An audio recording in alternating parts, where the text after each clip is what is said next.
In South Africa, on average, we've got 13,500 fatalities on our roads every year. 40% of those are pedestrians.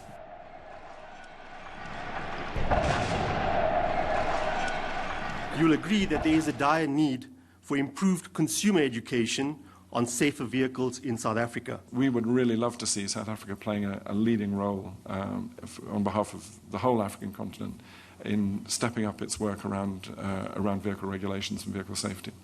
The AA and the Global New Car Assessment Program, NCAP, have for 3 years now been releasing the crash test results of some of South Africa's biggest sellers. But why? To try and raise consumer awareness by doing independent crash testing at a tougher level than the minimum standards, to encourage consumers to be aware of the choices they face when they buy vehicles, and also to give an incentive to manufacturers to do even better. Our primary objectives are to raise consumer awareness and to make our roads safer, especially for the most vulnerable amongst you. We've got a road safety crisis in South Africa beyond what most people realize. Lee Randall's an occupational therapist who's been working with victims of road accidents for 30 years. There's a tremendous lack of public awareness of what goes into a safe road traffic system. So we literally are lambs to the slaughter. We get out and we play in the traffic with very little understanding of what that means, in particular what that means for the vulnerable road users, such as pedestrians, children. The technical director of Global NCAP explains how you gradually get the market to expect safer cars from manufacturers. This is a matter of a push-pull. So we need governments usually to establish very, very basic regulations, sometimes not as early as we want in the markets. And it's the market that is pulling from the whole system, on the whole vehicle fleet. Market is consumers are asking for better safety. The front-to-side impact standards are nothing new. They were actually developed in the 1980s and 1990s. They've been in force in Europe since 1998. South Africa is a contracting party to the United Nations Agreement on Vehicle Regulations. This basically commits us to certain minimum safety standards.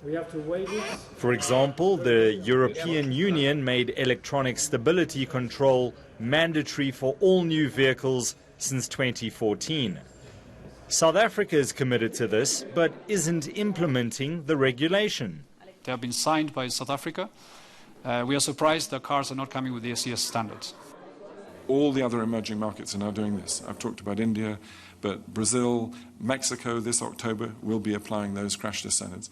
The only car we tested which has ESC standard is the Yaris, Toyota Yaris. We are surprised that such an important and relevant technology as electronic stability control is not fitted as standard in most vehicles. I sometimes get the feeling, especially when you see those results where you've got 12 cars tested and only one of those has ESC in, that very few people see the value in ESC.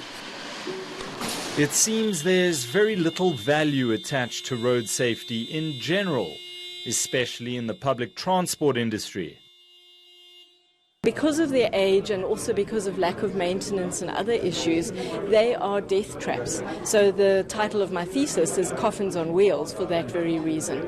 So a program like NCAP, particularly if it could start focusing more on the vehicles that are used to ferry most South Africans, would have a tremendous potential. To give some continental perspective, our East African neighbour Kenya has an average of 3,100 fatalities on its roads annually. Public transport, which is mostly done by private stakeholders, they want to make a quick buck.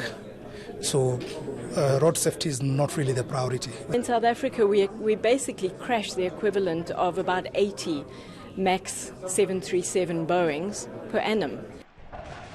There's clearly appetite for these crash tests to be expanded.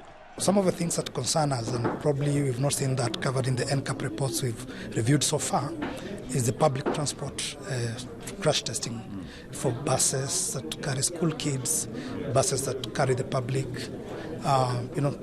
We've not seen that, and it's something that would be of a big concern for us in Kenya.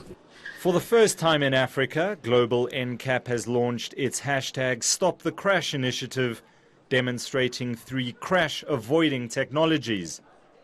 What happens when you try to brake on a wet road with no anti-lock braking system or ABS?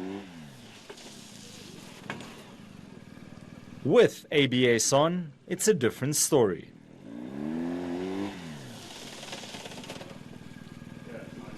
What about electronic stability control? It works through the ABS system, and it will individually lock whichever wheel is skidding at the time to prevent the car going out of control. So it's basically braking on 4 wheels at different times. Okay.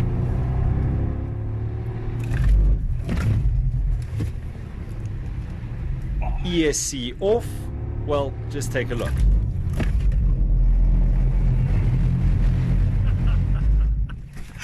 And lastly, there's AEB, Autonomous Emergency Braking.